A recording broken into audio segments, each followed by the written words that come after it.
first time home buyers are really looking at is, it's their first transaction and it is the largest, biggest transaction of their life. They would not have brought anything worth 50, 60 lakh rupees. First time home buyers, which are millennials and Gen Z, are very, very bullish on investment in real estate as a category. Trusting a person with your initial earnings is a very big factor, which I feel is very relevant for a first time home buyer. I think the most important point here would be how trustworthy the developer is and how confident the buyer is in investing in that particular developer. A young home buyer has forgotten that his dad had to, line up outside DDA to buy. He wants a very good quality, definitely, right? Because he's well traveled, he goes, to Southeast Asia and he sees buildings over there. He wants something that is very good quality. The lockdown got over and people actually understood the importance of home. They are the budget buyer. Like 344 square feet carpet area, 1 BHK was really budget buying, which we have sold numerous apartments in Bombay. The response came so good that we repeated the design at many projects.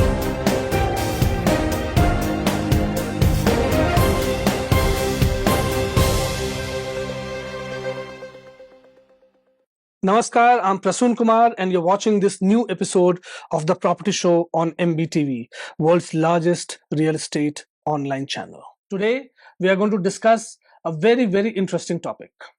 A topic about first-time home buyers.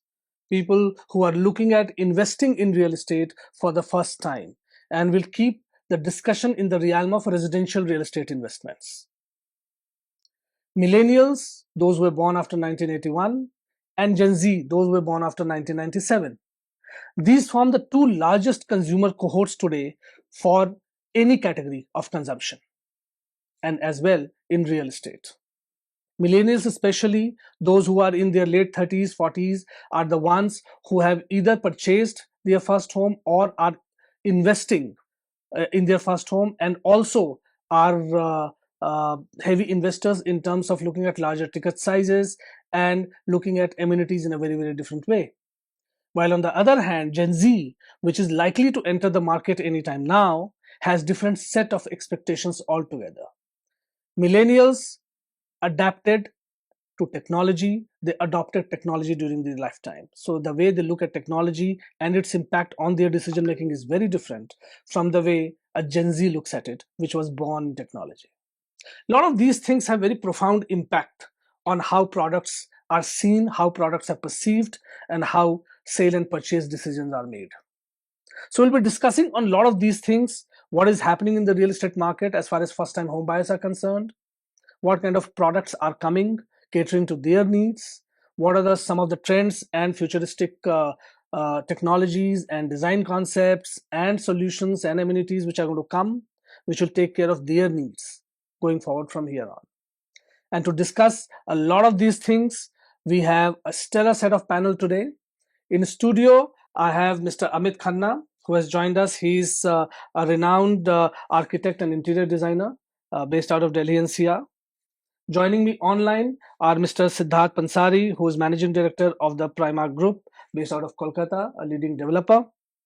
We have Mr. Jayesh Rathod, who is co-founder and director at the Guardian Real Estate Advisory. He's a realtor and they have offices in Mumbai, Pune and Dubai. And we have Mr. Keshav Agarwal, who's director of Srijan Realty, and they are developers based out of Kolkata and Chennai, and they also have projects in Asansol. So with this stellar panel, we start our discussion today around first-time home buyers. But as always, we'll start with some interesting statistics and data points to build a context of our discussion. Magicbricks recently released its Housing Sentiment Index. And as per that report, first-time home buyers, which are millennials and Gen Z, are very, very bullish on investment in real estate as a category. Well, what are some of the things that they're looking at? One, a lot of them said they are wanting to invest in their hometowns. So that's an interesting sort of requirement or aspiration over there. They are also looking at investing in properties which are affordable, especially Gen Z and late millennials who are in their early 30s, they want affordable solutions to come by. 54% of them, of Gen Z, are willing to wait to decide on which particular product they want to invest in. It means that their appetite for investing in under construction properties is far, far higher than what we otherwise see in other consumer segments where ready to move in properties are the flavor of the season. And that's an interesting pointer there. Majority of them are looking at, especially the young audiences, are looking at 1 BHK solutions as well, the so-called studio apartment solutions or smaller unit sizes as well. And they expect decent amount of ROI to come. So primarily the reason for investment and looking at real estate is that they're looking at real estate as an asset class, and they want this asset class to be part of their portfolio. Gen Z especially, and late millennials as well, are very, very investment savvy. They are born in a world where investments, be it in stock markets, be it in bitcoins, be it in other asset classes, has been the norm of the day, and they have started experimenting with various kinds of investing very early in their life. Interesting to see that they're looking at real estate as one of the asset classes that they definitely want to invest in, and that's very good news for the industry.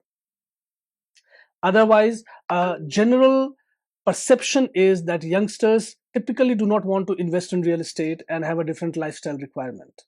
But the report says otherwise. So discuss a lot of these things. We will today touch upon a lot of pointers related to these, and we have developers, realtors, as well as architects and interior designers in this panel. So let me start with our developers on the panel. Siddharth, let me start with you. When it comes to first-time home buyers, what are some specific sets of requirements that you have noticed as a developer, which is very, very different from, say, a slightly different segment? So firstly, thanks for having me here.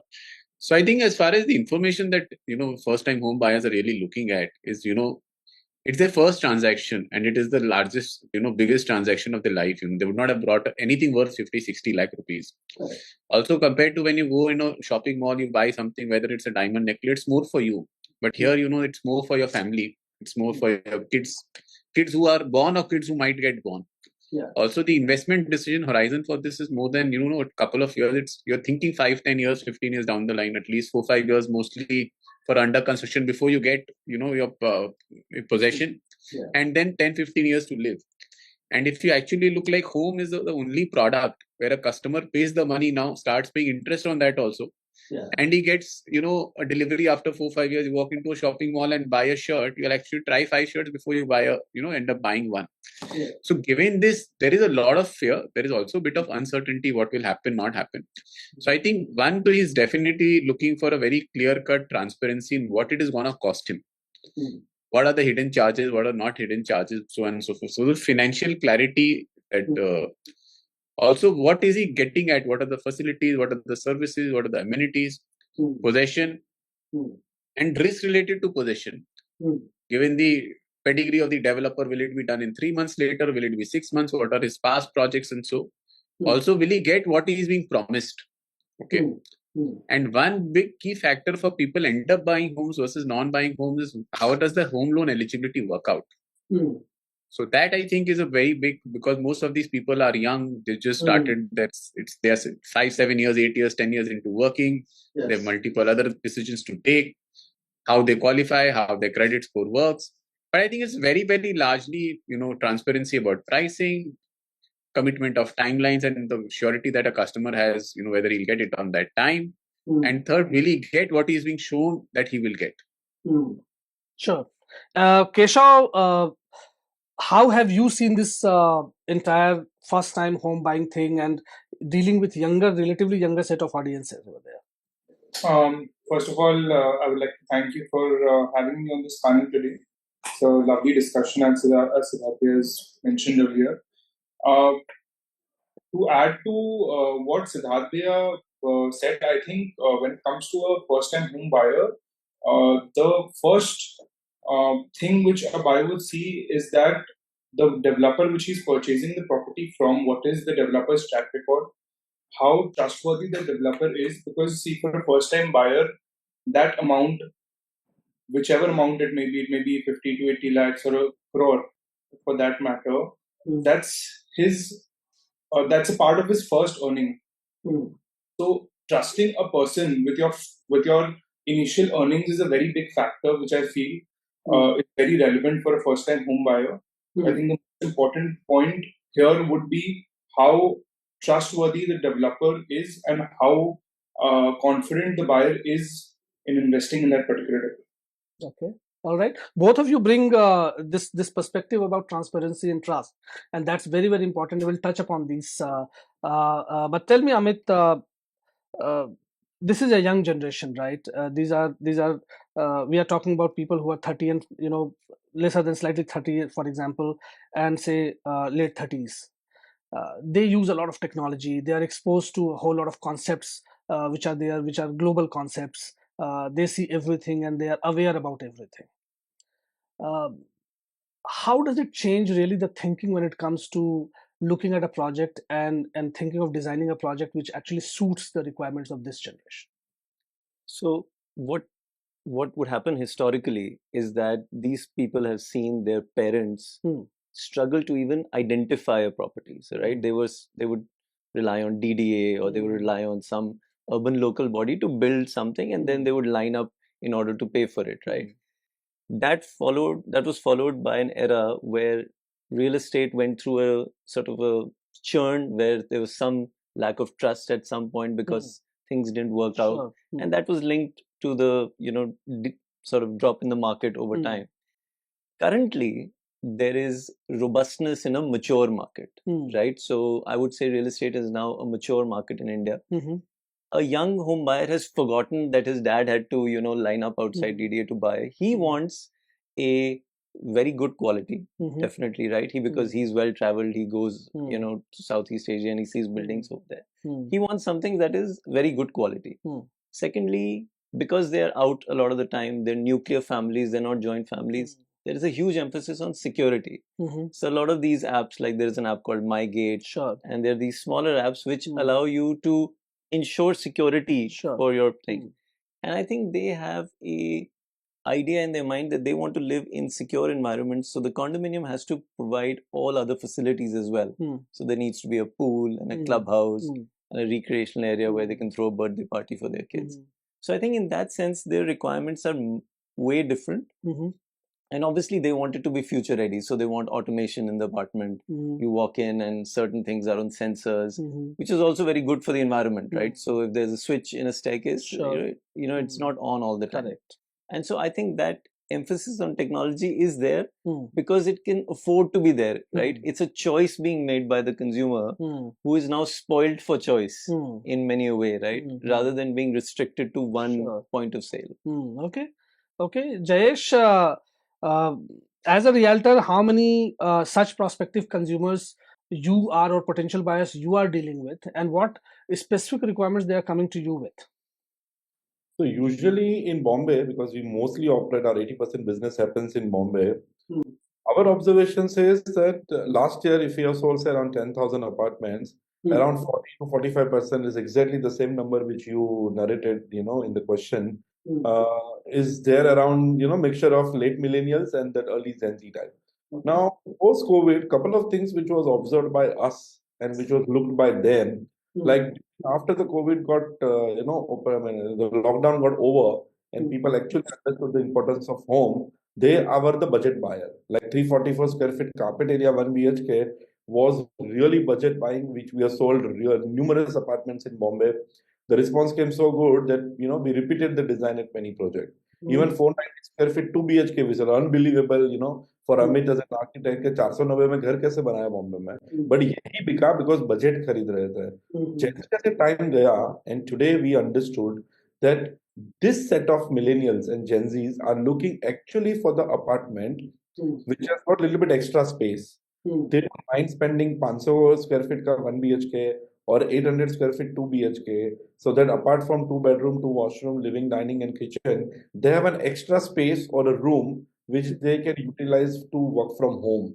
Because this culture got introduced in anybody. I mean, in your circles, everyone's circle, there must be someone which will say, okay, आज मैंने घर से काम करना है, you know, and they really opt for it. So they do give importance to this extra space when they evaluate the layout. They also give very, very importance to, like recently, couple of projects where when we design and we give common amenities, we give conference rooms, we give business centers, we give workstations instead of other fancy facilities. They are asking for it. You don't. I mean, there is a one project in Andheri where it's more like a media hub, and those Gen Zs and millennials are the millennials. We said, okay, we are giving you a studio for you to make your reels and record. They appreciated. Now the feature is very small. The cost is not major. But when you give all this facility, they do appreciate it. It's not that they don't appreciate it. Okay, Siddharth, coming back to you, tell me, you touched upon a point of how it is important to build trust with this particular consumer segment, because they are entering the market for the first time. They're looking at the category and products for the first time. They do not have, because they are young, they want to be very careful about what they want to invest. At the same point of time, they're very, very savvy about a lot of these things because they live in an era of technology, right? What do developers do, or what can developers really do to build that trust? So like my other panelists mentioned, this generation does not have the legacy of the past, where the parents struggled to get a home, where projects were delayed, and they didn't get houses also. That part is over, and I thank RERA for a lot of this part, because now everything is up and transparent at RERA. Yeah. So one, I think the confidence building by the government has already happened. We are here as a watchdog, and if anything wrong happens, you can come back to us, and everything is certified, everything is uploaded, everything is there. So that is definitely one thing. I think what also helps is your credibility and performance over the years, which is something you can't build overnight. Okay. Third is social media management. You can't say you have the best customer, you're customer friendly, and you have thousands of complaints, over social media all over. So right now, I think the first thing which people do is just check you out online in all of whatever forums that they can, And even otherwise, even if they don't go to social media, they'll post one message. And suppose somebody is working at IBM today, he'll just post one message in his close group of employees. I'm thinking of buying a home here. Which are the three? And so I think your reputation management, your credibility management is very, very important when it comes to performing. And performing is on time. Performing is on delivery. Performing is delivering what you said you will deliver. Your interactions, your friendliness. Today, people know more than my company or our projects than even we would do. The world that's because of the social media and other platforms become much smaller. That the degrees of separation, it's just reducing every time. So I think the only mantra is you commit what you can perform, and you keep performing what you've committed. That's very interesting. From your point of view, Keshav, then when you see your peer, your age group coming to invest in real estate for the first time, what are the things that you think you would want to do to really make them feel comfortable and make them kind of cross the fence? Right. So that's a very good question. Thank you very much. The younger generation of the first-time home buyers are really very careful and really very careful about what they are investing in. I mean, what product will they eventually get? So, for example, this generation, particularly in my circle, my group, I think everyone is very aware of how their consumption harms the environment or affects the environment. Okay. So, which is why I feel that if we talk about net zero, if we talk about green building features, the carbon footprint of the product which is being consumed, I think that is something which is very, very important for first-time home buyers and people in my generation. And I think the developers should actually focus on this because this is going to be the next big delta for developers. How environment friendly is their project or their company is? What is their policy in terms of managing the carbon footprint, and how sustainable can we make this work?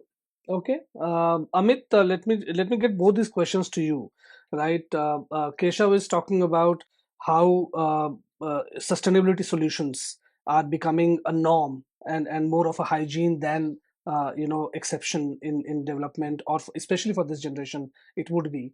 Jayesh also mentioned about how some very, very unique features or very, very unique kind of amenities gets added in a project to cater to this generation, whether it's a work from home kind of a solution, enabling work from home kind of a solution, or a boardroom kind of a thing, built inside the premises itself, and so on and so forth for meetings. How many of these things you are actually seeing in the design concepts becoming a reality now? So I'll give you a couple of illustrations, right? From the developer's point of view, the product must move. From the customer's point of view, they want to have the sense of responsibility that they're doing something, but they want it taken care for them, right? So they want to help the environment, but because they can't go out and help the environment by, going and saving the polar bears, they don't do things themselves. They would rather outsource that responsibility to, let's say, the developer in this case. Okay. Or when you book an airline ticket, it says, do you want to save, you want to offset the carbon, etc. The point is that it is in the developer's net interest over time to basically differentiate themselves from the other players in the market by offering a higher quality product. And what is the notion of higher quality in this time? For that person, it is basically, okay, this is a sustainable building, this is an environmentally friendly building, it's got solar panels, it's got these X amount of features that the rainwater is harvested, or the green cover is more, or the windows are insulated, or there is some sensor in the common areas. And I think these help the customer feel that they are doing their bit for the environment. And so that is one part of it, right? That is on the demand side. On the supply side, any developer who's working today has to account for the fact that IGBC is looking over their shoulder, DPCC in the case of Delhi is looking over their shoulder. So making an environmentally friendly building is not a choice, it's a business decision. Right? And how much of technology do you see is coming in designing and design concepts? Basically, no developer will risk something new on their project unless they have proof of concept. Okay. And if a company that sells elevators, let's say they've sold a million elevators in India, and they come to a developer and say, look, this is our new product, and it's it saves 20% electricity, and you can invest in that product. So if a developer has a product in front of him that he can choose, architect can recommend it. But if it comes from a small time organization and says, we can do your roof in straw, or we can use rice husk instead of cement, then that will not fly. You need concepts and products which have been proven, tested, right? And only then will somebody put, because a developer is investing, let's say, hundreds of crores into a project, he's not going to risk it by going to some small time innovator. So like you said, once a product has been developed, tested, and has been proven to be more environmentally efficient, and it comes to market, adoption is not a problem. So there are nuances to that. Siddharth, tell me, I want to touch upon a little bit on the affordability part as well, right? The Housing Sentiment Index also suggests that the first-time home buyers are looking for investments in units which are, say, less than a crore. Their sweet spot is 50 to 75 lakhs and so on and so forth, right? But last 2-3 years, especially post-pandemic, the segment of real estate that has really seen a lot of development and a lot of growth has been the premium and the luxury end of the real estate segment, right? Maybe to the also impacting a lot of development in the affordable stroke mid segment any which way. A whole lot of new projects were in the premium and luxury segment. Now here seems to be a latent demand for a certain kind of product solution. But the supply is probably not catering to it the way it should be. Where is that gap, and how do you see as a developer? Is this a potential problem that you see, or is there an opportunity that you're seeing here where developers can come in and bridge the gap? Yeah, it's a very valid question, and I would like to break it into 3 parts. So first is on the affordability side. So see, understand one thing: the maximum demand today is coming, where employment is being created. That is in the cities of India. Whether it's the top 20 cities or the top 40, that's a subject of debate. But that's where the maximum demand, the IT, where where the millennials are shifting from small towns to big towns. Yes. Now, unfortunately, the biggest factor controlling the price of real estate is land. Land is not getting cheaper. Gold has gone up from 60,000 to 1 lakh in a matter of, I think, 6 months or a year. The fact is that global commodities, whether it is gold, whether it is steel, whether it's cement, whether it's RMC, it's not becoming cheaper. It's just going up. So where there is a big demand, the unfortunate part is land and the resources are very expensive. So I think people and consumers are understanding this also. Okay. Jayesh, on this point itself, dealing with consumers, dealing with first-time home buyers, this entire gap between the demand and supply that one is seeing now, where the demand is for a certain price band, and as Siddharth said, there are a lot of operational and cost-related issues which may prevent a lot of price rationalization to happen, and a lot of product to come in that price band. How do you see this, and do you really see this as a problem on the ground? Our experience says that over a period of last couple of years, the demand for luxury segment has gone up. And like say when I say luxury, means something which was selling 600 square feet, 2 BHK 3-4 years back. Now consumer is only asking 750 to 800 kind of area, and that also developer is willing to make, because this buyer is not the budget buyer. This buyer is willing to pay you more, subject to what extra is getting on the table by the developer at product front, at pricing front, at opportunity, payment schedule, so many other parameters which otherwise they look into. But the primary product is a luxury square feet which is buying, and has appreciated. People want bigger flats, irrespective of the, especially the city limit I'm talking about. When I say outskirt, affordable segment is really doing so well that out of say 2.5 crore population, if 30 to 35% is affordable segment looking really good home, even in the outskirt, thanks to the infrastructure which Maharashtra government is extending to connect the city with all the area, even the buyer sitting in say South Bombay but looking for a middle class, lower income group, looking for 25 lakh, is ready to buy at Bhiwandi, which is another 1.5 hour from here. Why so? Because infrastructure is getting connected. So, answering it to your question, City of Mumbai has seen the gap previously, but not long now. There is equal participations by every segment of the buyer coming forward and asking for the luxury flats in Mumbai to even affordable segment. To an extent, when the affordable segment did so well, then we have increased the manpower in that segment. So answering it to your questions, people are there, but yes, as the developer friend has rightly indicated, the price of the land and the construction cost. I mean, one of the report in MCHI, was floating a few weeks back, says 40% of the cost goes to the government by various taxes. You buy the land, you pay GST. You buy the premium for municipality for FAR, you pay the premium. You buy the sand, cement, or any material, nail also, you have to pay the GST. So this is the input cost. Buyer is buying any apartment, you have to pay stamp duty, you have to pay registration, you have to pay GST. Three big cost which is otherwise you know to pay. Amit, looking at say 3 years from now, so if you have to do crystal ball glazing and say this is one concept that will come to India very soon in 3 to 5 years, what could that be from an architecture and design point of view? I think, I would agree with Jayesh here that I think we are still designing homes to be too big. Okay. Right? And we're still designing them for joint family structures Okay. that no longer exist. I think we need to recognize the reality that now a lot of people actually live alone. Sometimes they have a spouse, mostly they have a pet, right? And the fact that the moment they have kids, and they're normally at an age when they need to go take care of aging parents. So either aging parents move back with them or they move back to aging parents.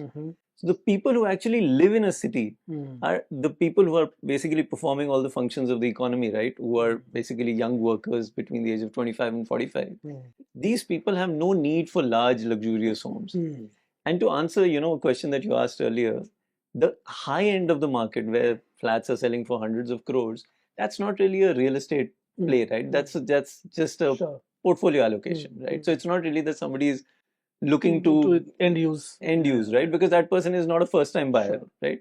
So I think that trend of having a smaller and smaller and smaller apartment, which is very high quality, right? But like in a 2 foot by 2 foot cabinet, you have a washer, you have a dryer, you have a pull out ironing stand, everything sort of a lot of modular solutions. modular solutions and well-designed solutions, right? Right now we are very amorphous, right? Okay. When we design a kitchen, we make a 8x6 kitchen, which has got one counter here, one counter here, but we don't design the counter efficiently, right? We don't take the cabinets all the way to the roof. There's so many things that you can do. And I think if you look at the mature markets around the world, you'll see that smaller apartments in the center of the city are the most desirable at the end of the day. Right. Okay. Yes. Siddharth, what will be your take on 3 to 5 years? What's gonna happen which will be different for first-time home buyers? So I don't think anything will be drastically different, but I only feel ki, technology is changing very, very fast, and a lot of needs and expectations will keep changing. Like suddenly, I feel today compared to 5 years back, fitness has taken a different leap altogether. So, where people, instead of one pool, they want two pools, they want different things, they want a larger gym, they're talking pickleball, they're talking paddle tennis. Paddle tennis has become a rage all over the country, something which didn't even exist 2 years back. Half of us might not have even played that game. So I think a lot of is happening there. A lot of amenities might start becoming redundant also, perhaps used to do AV rooms, home theaters, because Netflix is changing the game. A lot of the also you have to now account for services like Swiggy, Zomato, and so on and so forth. So the world is changing very fast. Some 10%, 10% of it will keep changing very fast. Which I really agree with what Amit was saying. The need of smaller homes and more efficient homes. What you're giving in 900 square feet, can you put it together in 700 square feet by efficient design? The builder also wins, the customer also wins. And you create more apartments out of there. So efficiency will definitely be the key. 90% of the product is going to be brick and mortar. It's going to stay. And there will be 10% changes which will keep catching up very, very fast. Okay. All right. Keshav, your take? So I think we've covered most of it. As earlier mentioned, that it will not drastically change, but yes, new concepts coming in, new things happening around the world. As mentioned, Swiggy, Zomato, Blinkit, Zepto, these are very common things in our lives now. So you would need more lifts in the buildings. Facilities like AV rooms will become redundant. Sports, as mentioned, will is increasing. The demand for that is increasing, and people want bigger spaces because there are more people who are opting for it. So yeah, I think these are the things. Yeah. One of the things that I do see is rooftops increasingly being used as a recreational space, including jogging tracks and green spaces and everything else. So there's utilization of every single piece of space that is going to happen. Jayesh, very quickly in the end, from your point of view, what are some of the trends that you see? No, the trend at the product front, I think the team has discussed, but the one change which I have observed in lately, especially millennials and Gen Z, they don't like any surprise, they don't like any hidden cost and hidden agenda. They love proactive communication. They like to know the bifurcation of agreement value, taxes, society charges, what is the landed cost to me, and how I'm going to pay it. Any cancel, they are very particular about all this matters too. The entire process, right from inquiry till the possession, they like to know today when they come to make an inquiry. And we at Guardians ensures that we usually give absolute transparent and straight communications to them, just to avoid any ambiguity. Because if they found any surprise communication thereafter, I mean, for them it's a big fiasco of the whole deal. And the experience which they, and the way they refer, as rightly said by team member, is always a negative remarks. So there's a process change we have observed, and we do take care of that. This is it, viewers. We discussed quite diverse topics and for new home buyers. If you're a new home buyer, here are the things that you should expect. One is expect a whole lot of technology-driven solutions coming into play. Two, expect a lot of efficient solutions coming into play, where far more is bundled within a smaller space, so to speak, which gives you a better lifestyle, which gives you better comfort, and takes care of all your requirements. Do look at different with markets maturing, do look at different solutions, product solutions for different consumer cohorts. For you as a young buyer, there'll be very different kind of product solutions that will be available, as against a luxury buyer, as against a silver citizen, and so on and so forth. So real estate market is maturing very fast, and with all these developments, there are a lot of interesting solutions coming your way. This is it for this week's property show. We'll come back with such interesting topics again to you. Till then, keep watching MBTV and don't forget to like, share, and comment.